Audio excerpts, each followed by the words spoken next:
아가서 강의 마지막 시간이에요.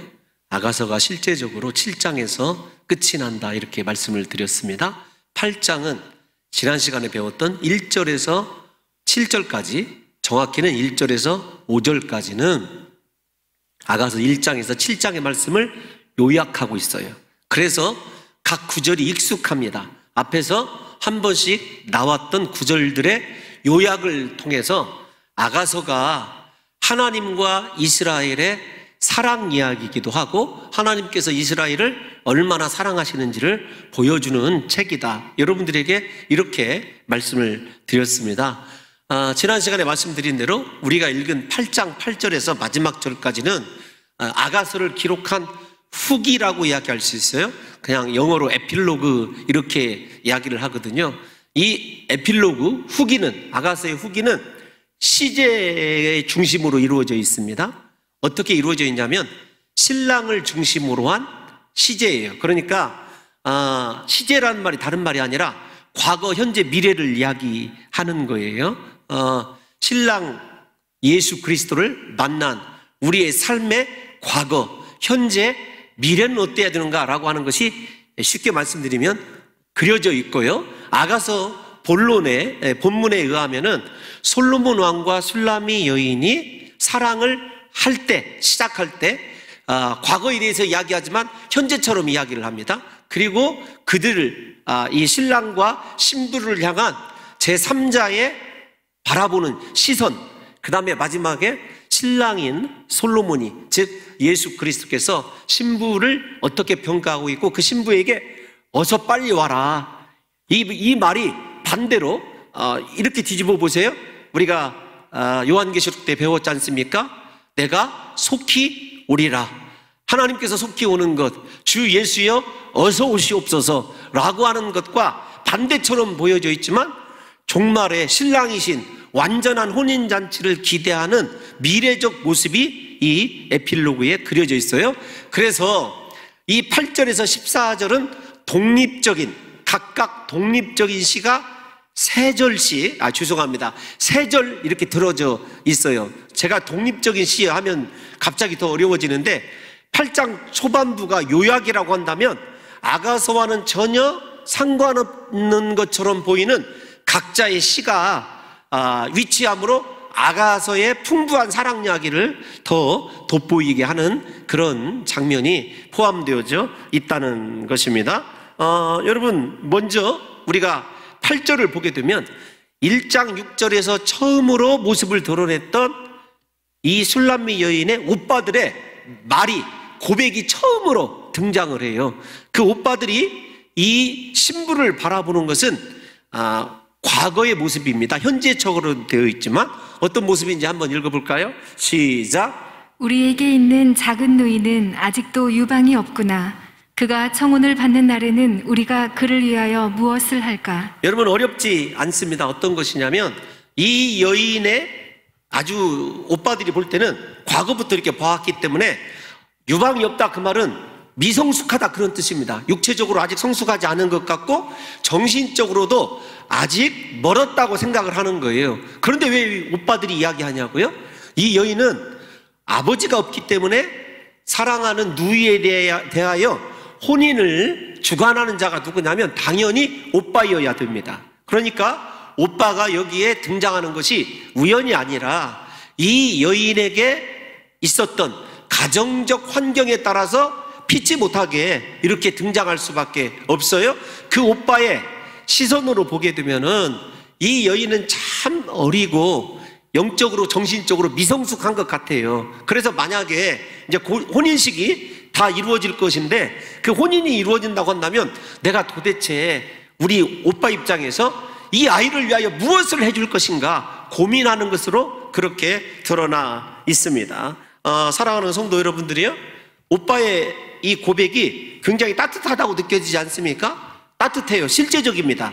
여러분들에게 함정을 바른 것이 아니라, 그러면 1장 6절에서 아가서를 시작할 때 왜 오빠들이 그녀를 책망하기 위하여, 그녀의 포도원이 있음에도 불구하고, 이게 중요한 거예요. 1장 우리 죄송하지만 앞쪽으로 한번 가봅시다. 이걸 확인을 해야 이제 내 포도원이 내 앞에 있다라는 말도 이해를 하게 되고, 그 다음에 오빠들이 왜 그렇게 했는가라고 하는 것도 실제적으로 여러분 이해를 하게 되거든요.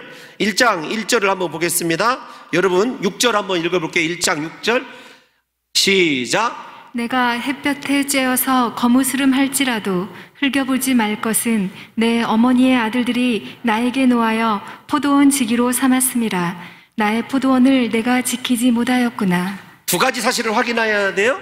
오빠들이 이 동생에게 노하고 있어요. 책벌을 주고 있고, 그녀의 포도원이 아니라 오빠들이 경영하는 포도원을 돌봐야 돼. 이것이 벌이에요. 그 벌 때문에 이 자신의 포도원을 지키지 못하겠어요. 그런데 여러분 오늘 12절, 우리 본문 8장 12절 미리 한번 확인을 하고 갑시다. 8장 12절 읽어보겠습니다. 시작. 솔로몬 너는 천을 얻겠고 열매를 지키는 자도 200을 얻으려니와 내게 속한 내 포도원은 내 앞에 있구나. 자신의 포도원을 지키지 못하는 모습이 1장이었어요. 그런데 마지막에 드디어 모든 것들이 제자리로 돌아오겠다라고 하는 것을 우리가 이 본문을 보면 이해할 수 있습니다. 그러면 오늘 본문의 입장에서 오빠들이 이 여동생을 책벌하고 분노하여서 자신의 포도원, 여인의 포도원을 지키지 못하게 하고 오빠들의 포도원을 지키게 한 이 책벌은 정당한 것일까요? 정당하지 않은 것일까요? 정당하다는 거예요. 정당합니다. 그만큼 이 여인이 무슨 잘못을 저질렀는지는 모르지만 가정에서 충분히 벌을 받을 만한 흠이 있었던 자예요. 왜 이 이야기를 이렇게 시적으로 표현하고 있을까요? 그렇게 실제적으로 책망받아야 될 허물이 있는 사람임에도 불구하고 솔로몬 왕에는 이 여인이 너는 완벽한 여인이다. 아무런 흠이 없다. 내 사랑 나의 누이여. 그렇게 고백을 하고 있는 거예요. 그러니까 지금까지 아가서에서 이 술람미 여인을 이야기하고 있고 그리는 모습이 실제적이다라고 하는 것을 이 에필로그가 보여주는 겁니다. 이 말을 우리에게 적용시키면 그런 거예요. 우리가 생각할 때 우리의 허물, 드러나지 않는 허물, 마음속에 있는 죄악 이런 것도 중요하지만 실제적으로 우리가 인격적으로 보고 신앙적으로 보면 흠이 많고 허물이 많아요. 그것이 사실입니다.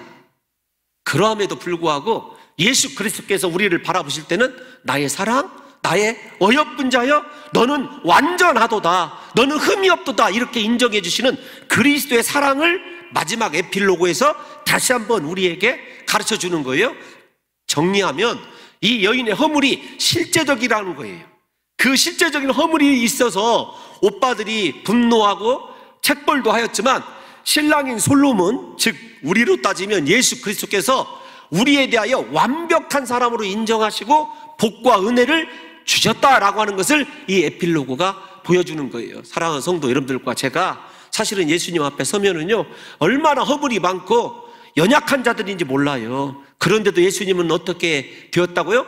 우리에 대하여 사랑의 콩깍지가 씌우셔서 우리만 보면 기뻐하시고 우리만 보면 칭찬하시고 우리만 보면 함께 있으시고 함께 있고 싶으셔 하는 이 아가서 사랑의 노래를 누가 불러주고 계신다고요? 예수님이 우리에게 불러주시는 것이에요. 이 예수님의 사랑을 회복하는 것이, 첫사랑을 회복하는 것이 아가서의 특별한 주제다라고 하는 것을 여러분들에게 여러 차례 말씀을 드렸습니다. 그러므로 사랑하는 성도 여러분들이요, 우리를 사랑하시되 세상 끝날까지 사랑하시는 예수 그리스도의 사랑이 얼마나 위대한지를 이 오빠들의 고백을 통해서 우리가 다시 한번 새겨 들어야 한다는 것입니다. 여러분 9절을 한번 볼까요? 자, 청혼이 들어오면 어떻게 할까? 이 아이는 미성숙한데 오빠들이 걱정을 합니다. 그러면서 오빠가 다시 누이에 대한 판단을 해요. 현재적인 모습이에요. 이 모습은 9절 시작. 그가 성벽이라면 우리는 음망대를 그 위에 세울 것이요 그가 문이라면 우리는 백향목 판자로 들으리라. 다 들어온 말입니다. 여러분 다 들어본 말이에요. 우리가 앞에서 나왔던 말이에요. 성벽, 벽과 문은 아가서에서 무슨 용도로 쓰여져 있죠? 여인의 절개를 상징하는, 신앙의 절개를 상징하는 거였어요. 그러니까 이런 겁니다. 오빠들이 볼 때에 이 여인은 미성숙하고 육적으로는 보잘것이 없고 허물이 많은 여인이에요. 그런데 이 여인을 딱 한 가지 칭찬 성찰할 것이 있어요. 무엇이냐면 신랑에 대한 절개예요. 신앙의 절개. 마지막 말세 때 우리가 이 본문을 시간적으로 시제, 과거, 현재, 미래를 얘기할 때 우리에게 마지막 말세 때 하나님이 우리에게서 보시는 것이 있어요. 어떤 것이냐면 그리스도 예수를 정말로 사랑하고 신앙의 절개를 지켰느냐라는 거예요. 그거 우리가 요한계시록 아시아에 있는 7교회를 우리가 해석할 때도 분명히 살펴봤지 않습니까? 그래서 우리 사랑하는 성도 여러분들과 저는 말세가 가깝고 신랑이신 예수님이 다시 오실 날이 가깝다고 생각한다면요, 오직 예수님만 사랑해야 돼요. 그리스도께 내 신앙의 절기를 지켜야 됩니다. 그래서 그 여인의 오빠가 생각할 때 이 여동생이 미숙하지만 성벽처럼 신앙의 절개가 분명합니다. 굳은 문이 다른 사람이 열지 못하도록 신랑만 열 수 있도록 그렇게 절개를 지키고 있습니다. 물론 신학자들이 여기 서 있는 성벽과 문을 반대의 경우로, 개념이 반대의 의미로 해석하여서 논란이 일어나고 있는 것은 사실이지만 제가 볼 때는 분명히 신앙의 절개를 이야기하는 거예요. 분명한 그런 앞에서 나오는 것이기 때문에 제가 나름대로 확신을 가지고 이야기를 드리는 거예요. 그런데 여러분 이렇게 한번 생각을 해보십시다. 우리가 이 구절을 다시 한 번만 띄워놔 주시면, 구절을 띄워놔 주시면 이렇게 얘기해요. 성벽이라면 망대를 세운다. 이렇게 성벽이 이미 신앙의 절개를 얘기하는데 망대를 세운다라는 말은 어떤 말입니까? 망대가 파수하는 것 아니겠습니까? 이런 거예요. 얘야, 너 지금까지 신앙의 절개를 잘 지켜왔으니, 죄와 짝하지 아니하였으니, 세상 유혹에 넘어가지 아니하였으니 더 신앙의 높은 절개를 쌓아라. 여러분 그런 말입니다. 문도 생각해 보세요. 문을 보호해주는 백향목 판자로 두르는 것을 생각해 보세요. 지금까지 지켰던 그 절개를 더 두드러지게 보이게 하고자 하는 오빠들의 절절한 배려가 여러분 저 말 속에 포함되어 있는 것입니다. 우리의 신앙의 절개, 예수님만 사랑하는 그 마음을 그리스도 예수께서 높이 여기셔서 그곳에 망대를 세우시고 그곳에 더 존귀한 백향목 나무로 판자로 그렇게 그 문을 보호해 줄 수 있는 보호막까지 우리에게 있음으로 말미암아 저와 여러분들이 오직 예수님만 사랑하시고 그리스도 예수만을 위하여 우리의 몸과 마음이 드려지는 역사가 있으시기를 예수님의 이름으로 축원합니다. 여러분 마지막 시간이니까 한 번만 따라서 한번 하시겠습니까? 나는 예수님 것, 나는 예수님 것. 여러분 이 말이에요. 그러니까 여러분 우리가 특별한 하나님 앞에서 헌신이나 화려한 봉사나 충성을 요구하는 것이 아니에요. 말세에는 누가 믿음을 지켜서 예수님의 거룩한 신부로 끝까지 버티느냐, 이것이 중요한 것입니다. 지금 마지막 현재의 모습에서 이걸 우리에게 가르쳐주고 있는 거예요. 10절로 한번 가볼까요? 10절 한번 읽어보겠습니다. 시작. 나는 성벽이요 내 유방은 망대 같으니 그러므로 나는 그가 보기에 화평을 얻은 자 같구나. 이제 누구의 대화 같아요? 여인의 대화예요. 오빠가 과거와 현재를 얘기했다면 10절에서 여인은 현재의 모습을 자신 있게 얘기하는 거예요. 나는 성벽이다. 무슨 말입니까? 나는 절기를 지키고 있는 사람이고 내 유방은 망대 같다. 그 말은 무엇이냐면 유방이 높다라는 이야기인데 다른 뜻이 아닙니다. 나의 유방을 손댈 수 있는 사람이 없다, 그 뜻입니다. 신랑 외에는. 그러니까 신앙의 정절을 똑같이 반복해서 얘기하는 거예요. 아, 그렇구나. 오빠들이 생각할 때 내가 미성숙한 자였고 부족한 자였지만 신앙의 절개가 있다라는 사실을 발견하고 다시 한번 그것을 확신하는 거예요. 그런데 그 다음 절이 훨씬 더, 그 다음 그러므로 한번 읽어보겠습니다. 시작. 그러므로 나는 그가 보기에 화평을 얻은 자 같구나. 여러분 화평이란 말이 어떤 말인 줄 아시죠? 샬롬이에요.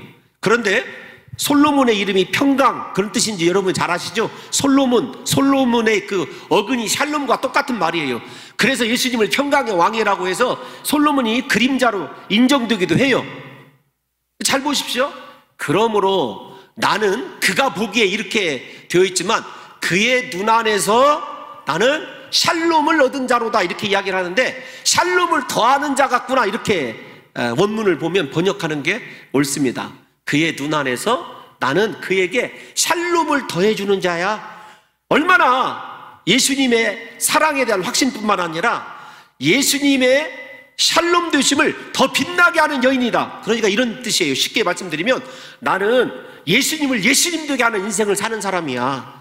다른 것으로 예수님을 예수님 되게 하는 것이 아니라 그리스도의 신부로 택함 받았으니까 신앙의 거룩함과 성결을 지키는 것이 나의 구주 되시고 신랑 되신 예수님을 예수님 되게 하는 거죠. 샬롬 위에다 샬롬을 더해주는 것을 한번 생각해 보자고요. 사랑하는 성도 여러분, 이 말이 사실은 어떤 말이냐면 창세기에 나오는 돕는 배필의 의미와 비슷합니다. 여인 아내를 돕는 배필이라고 하는 것은 남자인 이 아담을 제사장 중에 제사장으로 봉헌하는 것 아니겠습니까? 영적인 의미이죠. 그러니까 이 여인이 내가 예수님에게 외람된 표현이지만 천덕꾸러기가 아니에요. 나는 예수님 사랑이 맞아요. 내가 예수님의 신부인데 나를 통해서 예수님의 샬롬이 더해질 거예요. 얼마나 확신에 찬 그런 고백이냐고요. 사랑하는 성도 여러분들과 저의 신앙을 한번 돌아보십시오.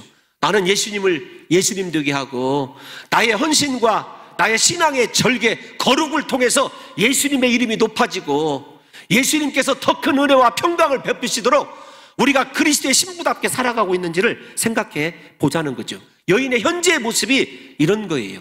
예수님에게 사랑을 받았다. 그런데 이 여인은 그 사랑을 통해서 예수님의 그 사랑과 예수님의 그 은혜가 더 풍성해지는 역할을 이 여인이 확신하고 있는 거죠. 예수님이 이런 사람을 찾아요. 이런 신부를 오늘날 찾고 있다고요. 사랑하는 성도 여러분들이요, 예수님을 예수님 되게 우리 스스로가 신앙의 절개를 지켜낼 뿐만 아니라 그리스도의 신부로 충분히 성숙해져서 예수님이 영광 받으시도록 하는 것이 얼마나 중요한지를 아셔야 돼요. 그래서 나 때문에 예수님의 이름이 높아지고 있는지, 나 때문에 오히려 예수님의 이름이 욕을 먹고 있는지를 잘 생각하셔야 됩니다. 분명히 여러분, 이 여인은 자신 때문에 솔로몬의 샬롬이 더 큰 샬롬이 될 것이라고 그렇게 확언하고 있지 않습니까? 이러한 확신이 우리의 것이 되어야 돼요. 나 때문에 예수님께서 더 존귀해지는 역사가 일어나게끔 부디 다른 것 다 내려놓으시고 하나님 앞에서 거룩하고 성결한 믿음의 삶을 살아가시는 귀한 성도들이 되시기를 예수님의 이름으로 축원합니다. 즉 이 말 속에는 마지막으로 오빠들은 이제 걱정할 필요가 없다라는 거예요. 오빠들의 걱정은 기우다라는 거예요. 왜냐하면 내가 이미 그런 삶을 살아가고 있기 때문에 그렇다는 것이죠. 옆에서 이 오빠들이 걱정하는 것에 대하여 반론은 이렇게 제기하는 확신 있는 이 여인의 그리스도의 신부로서의 이 신앙의 선언이 저와 여러분들의 것이 되었으면 좋겠다는 것입니다. 뿐만 아닙니다. 우리 다 같이 한번 이제 11절을 한번 읽어볼게요.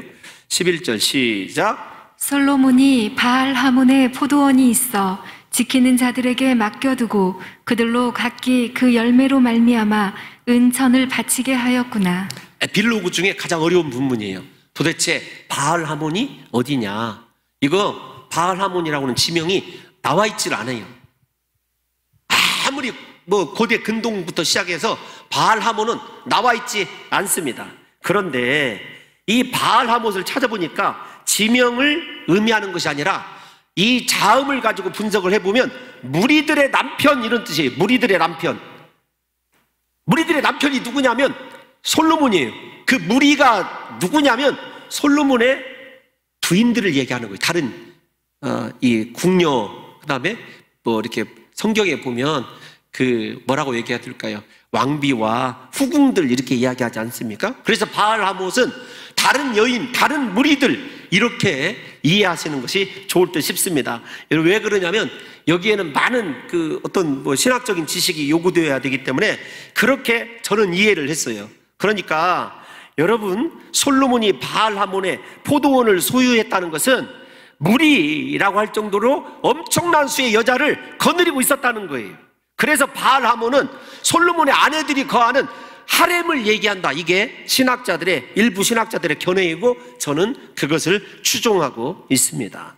그러니까 솔로몬의 하렘에 있는 아내의 수가 너무 많아서 직접 둘 수가 없기 때문에 지키는 자들, 감독자를 둔 거예요. 그러니까 일종의 별궁을 짓고 그 별궁에다가 솔로몬이 1000여 명의 자신의 아내들을 두게 하고 그녀들을 관리하는 감독자, 지키는 자들이 있었다는 거예요. 그런데 여러분 중요한 건 어떤 것이냐면 이제 12절도 한번 읽어볼게요. 12절 시작. 솔로몬 너는 천을 얻겠고 열매를 지키는 자도 200을 얻으려니와 내게 속한 내 포도원은 내 앞에 있구나. 솔로몬이 너는 이라는 표현이 직접적이게 하지만 그대는 이렇게 얘기합니다. 그대는 이 은을 1000개를 얻게 됐다는 거예요. 그러니까 이 수확을 얻게 되었다라는 말이 실제적으로 1000명의 후궁을 의미하는 것이 아니라 앞에서 11절 다시 한번 띄워놔 주세요. 이게 설명이 제가 좀 잘해야 되는데, 여러분 솔로몬이 바알하몬에 무엇을 가지고 있어요? 포도원이에요. 그런데 이 포도원의 가치가 12절로 가면 은 1000개예요. 이해 가셔요? 솔로몬의 포도원의 가치가 여러분 은 1000개예요. 은 1000세겔. 근데 이 말이 어디에 있냐면 이사야 7장 23절 한번 읽어볼게요. 한 번만 읽어보겠습니다. 시작. 그날에는 청구르에 은 1000개의 가치가 있는 포도나무가 있던 곳마다 찔레와 가시가 날 것이라. 여러분 이스라엘 사회에서 보통 극상품의 포도원이 은 1000세겔의 수입을 창출한다는 거예요. 그러니까 이 말을 잘 들어보면 어떤 것이냐면 이런 겁니다. 솔로몬의 모든 아내가 극상품의 포도원이고 은 1000개, 그러니까 가장 좋은 값을 치를 만한 아주 훌륭한 여인들이 모여 있어요. 그리고 그곳에서 감독하는 그 사람도 무엇을 얻냐면 은 200을 얻어요. 그러니까 솔로몬의 여인들이 화려하고 아주 두드러진 미모를 가지고 있고 그곳에서 생활하는 이 감독자들도 은을 200개를 얻을 정도로 솔로몬의 이 생활이 아주 사치스럽고 화려함을 얘기를 하는 거예요. 그런데 이 술람미 여인은 감독자에게 맡겨진 사람이 아니에요. 나는 12절 마지막, 나는 내 포도원이 내 앞에 있구나. 이 말은 무엇이냐면 1000명과 분리되어서 따로 살아가는 사람이, 이 말이 어떤 말입니까? 아무리 하렘에 있는 은 1000개를 받을 만한 최고의, 속어를 써야 돼요. 속어를 그냥 이렇게 속어 안 쓰고 할게요. 최고의 여인들이 있지만 나는 그들과는 다르게 홀로 내 포도원이 아가서에서 여인의 몸을 상징하는 단어로 여러 차례 쓰여있다는 걸 우리가 생각해 봤습니다. 솔로몬이 나만큼은 다르게 취급을 해주는 거예요. 이 시를 이해하면 여러분 연애 박사들이에요. 지금부터 연애 허가증을 여러분들에게 드리도록 하겠습니다. 물론 총각 처녀만요. 자기 자신을 저렇게 구분을 하는 거예요. 그러니까 바알하못의 포도원이 있다. 이 말은 어떤 것이냐면 포도원이 아가서에서 여인의 몸을 상징하는 단어이기도 하지만 지명이 아니라 어떤 특별한 장소에 그렇게 미모가 탁월한 사람들이 1000개가 죄송합니다. 은 1000개로 여러분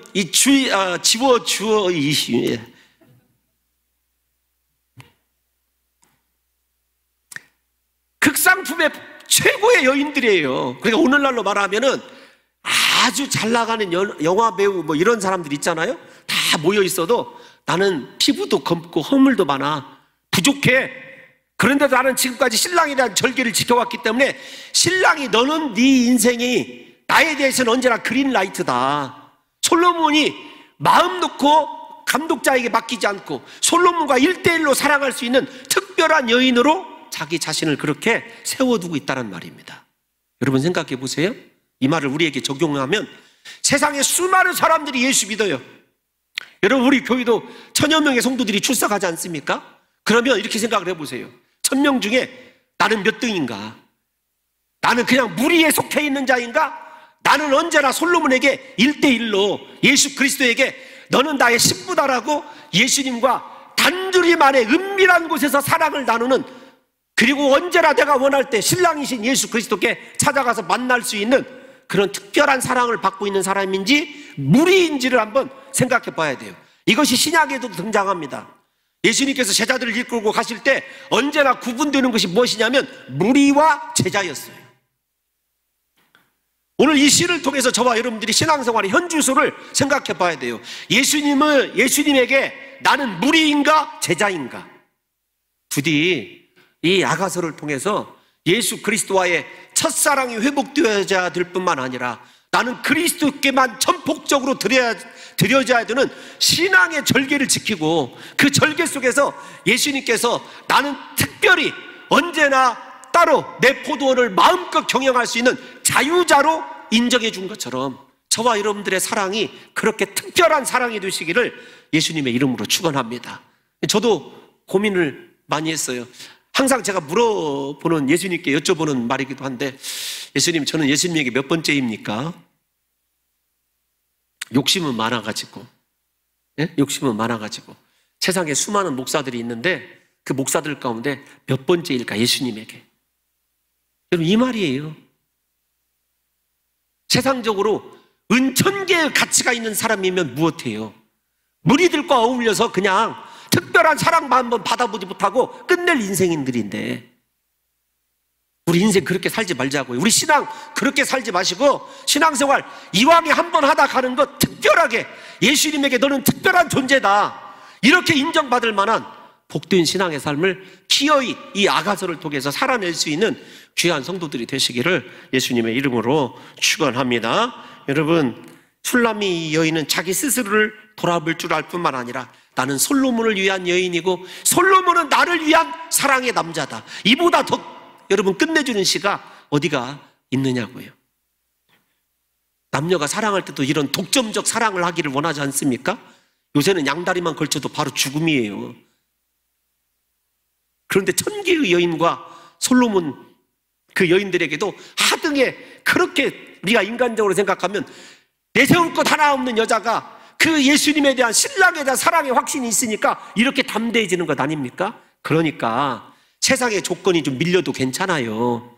예? 외모가 탁월하지 않아도 괜찮습니다. 돈이 좀 없어도 괜찮아요. 예수님을 향하여 신앙의 거룩과 성결로 절개를 드리심으로 이 특별한 사랑을 받으시는 귀한 성도들 되시기를 예수님의 이름으로 축원합니다. 13절 한번 볼까요? 13절 이제 빠르게 끝나갈게요. 시작. 너 동산에 거주하는 자야, 친구들이 네 소리에 귀를 기울이니 내가 듣게 하려무나. 드디어 이제 신랑의 소리가 등장하는 거예요. 신랑의 현재, 그 다음에 14절은 미래다고 미리 말씀을 드렸어요. 신랑이 현재를 노래합니다. 어떻게 하겠냐면, 너 동산에 거주하는 자, 동산이 신랑의 품이라는 거, 신랑의 몸이라는 거 이미 우리가 살펴봤어요, 앞에서. 그러니까 솔로몬의 몸을 독차지하고 있는 여인이에요. 근데 이 여인을 솔로몬이 자랑하고 싶은 거예요. 그래서 야, 너 내 품에 있지 않냐? 네 친구들에게 네 목소리라도 좀 들려줘라. 이걸 생각해보면 역으로 생각을 해야 됩니다. 솔로몬이 이 여인을 자랑하고 싶어 하는 거예요. 우리가 지금 새벽에 욥기를 배우지 않습니까? 욥기를 보면 1장과 2장에서 두 번 하나님께서 사탄에게 욥을 칭찬을 해요. 여러분들에게 새벽에 나오신 분들은 중복되는 이야기 같지만 이스라엘 사람들이 욥 이야기를 들을 때 충격을 받아야 된다고 그랬어요. 왜냐하면 욥이 동방 사람이기 때문에. 이스라엘은 하나님이 버리시고 동방 사람을 선택하셨어요. 그리고 그 욥을 사탄에게 자랑을 합니다. 너 나의 종 욥을 유의하여 보았느냐? 그가 악에서 떠나고 하나님을 경유하며 온전한 자다. 그 하나님께서 자랑하시는 그 마음이 바로 저 말이에요. 야, 너 내 동산에 내 몸에 거하는 내 사랑 아니냐? 네 친구들에게 혹은 예루살렘 여인들에게 네 소리에 귀를 기울이게 하라. 이 말은 어떤 말이냐면, 네가 좀 사랑받는 이야기, 네가 또 나와 나누는 사랑의 이야기를 좀 들려주라는 거예요. 그러니까 자랑하라는 이야기 아니겠습니까? 여러분 한번 생각해 보세요. 예수님께서 저와 여러분들의 신앙을 자랑하실 만큼 하나님 앞에서 온전한 거룩한 신부로 살아가고 있는지를 한번 생각해 보자고요. 예? 예수님에게 은혜는 다 받아 먹으면서도 하는 짓 보면 한심한 신앙을 생활을 하고 있는, 혹시 우리는 아닌지, 얘야 네가 한번 얘기를 해. 너와 나의 사랑을. 뭐 저것을 복음 전파로까지 바라보는 사람들도 있더라고요. 이제 마지막 14절 왔네요. 14절 한번 읽어보겠습니다. 시작. 내 사랑하는 자야, 너는 빨리 달리라. 향기로운 산 위에 있는 노루와도 같고 어린 사슴과도 같아라. 여러분, 저 표현은 이미 아가서에 등장했어요. 향나무가 가득한 산 위에 어린 여러분 노루가 있고 사슴이 있다고 생각해 보십시다. 그냥 사슴과 노루가 아니라 향기나는 향기가 그대로 묻어있는 그런 아주 존귀한 사슴과 노루가 되는 것 아니겠습니까? 이거 다 나왔던 거니까. 그런데 그 여인에게 뭐라고 하냐면 내 사랑하는 자야.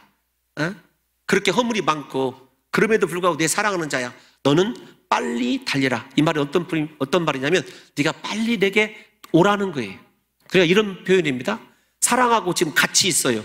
그럼에도 미래를 함께 더 있고 싶어하는 꿈이 있어요. 제가 이 부분을 너무 어려워서 그냥 있는 그대로 한번 읽어드릴게요. 주석에 나오는 이야기를 한번 읽어드릴게요. 이렇게 되어 있습니다. 이 줄거리 속에는 남녀의 한몸됨의 모티브와 남녀가 서로와 멀리 있는 모티브가 날실과 씨줄처럼 얽혀 있습니다. 그러니까 함께 있으면서도 혹시 떨어져 있을 때는 빨리 오기를 바라는 거예요. 그래서 제가 종말적이다 이렇게 말씀드렸지 않습니까? 앞에서 설명해 드렸어요. 우리는 신랑이신 예수님을 사모하는 사람은 어떻게 찬양하냐면 오 주여 언제나 오시렵니까? 우리 주님 구대가 있잖아요.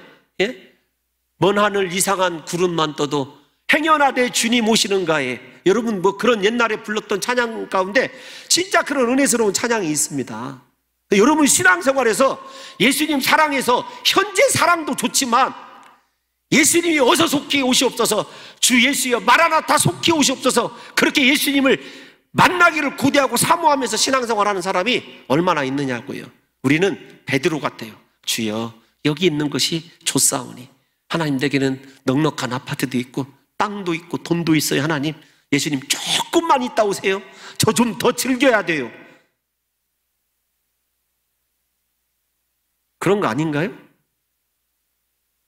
그런데 진정한 사랑에 눈먼 이 여인은 그렇게 신랑이신 예수님께서 요한계시록과 반대라고 했어요. 반대했지만 의미는 똑같다고 말씀을 드렸습니다. 그 여인에게 어서 빨리 와라. 같이 있고 현재도 같이 있는데 그 여인과 더 여러분 완전한 사랑을 이루고 완전한 하나님 나라. 그래서 이 마지막을 하나님 나라 모티브와 똑같아요. 하나님 나라 여러분들에게 주기도문에서 가르쳐드릴 때 어떻게 가르쳐드렸죠? 하나님 나라가 임하시옵소서 할 때 예수님이 오심으로 이 땅에 이미 하나님의 통치가 이루어졌다. 그러나 그 통치가 완성되고서는 아니다. 그 완성되고서는 언제다? 그리스도 예수가 재림하는 날이다. 그래서 하나님 나라는 이미 임하였으나 아직 임한 것이 아니다. 말장난이 아니라 그래서 하나님 나라는 이미와 아직의 긴장관계에 있다. 지금 그 말이 여기에 들어있는 말입니다. 사랑하는 성도 여러분들이요, 예수님께서 우리를 바라보시면서 야, 네 인생에는 향기가 있어. 나의 향기가 있어. 너는 그 향기로운 산에 거하는 어린 사슴 같고 어린 노루 같아. 어서 빨리 나에게 달려와라. 그 당시에 노루와 사슴이 가장 빨리 달리는 짐승 아닙니까? 오늘날로 얘기했으면 이렇게 바꿨을 거예요. 이 시인이 이렇게 얘기를 했을 거예요. 야, 향기로운 숲에 거하는 너여, 슈퍼카 페라리와 람보르기니를 타고 어서 빨리 오너라. 이렇게 얘기하셨을 거예요. 만약에 오늘날로 바꾼다면.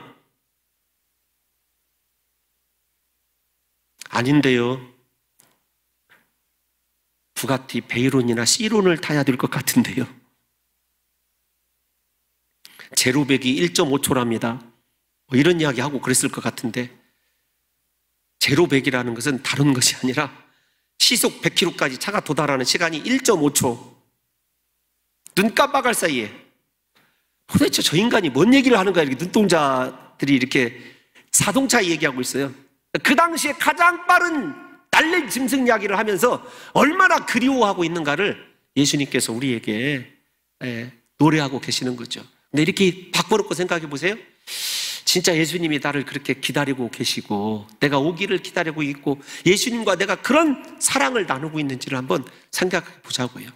예수님 잠깐만 기다려가 아니라, 예수님 여기가 좋사오니가 아니라, 예수님 나중에요. 지금 나 해야 될 할 일이에요.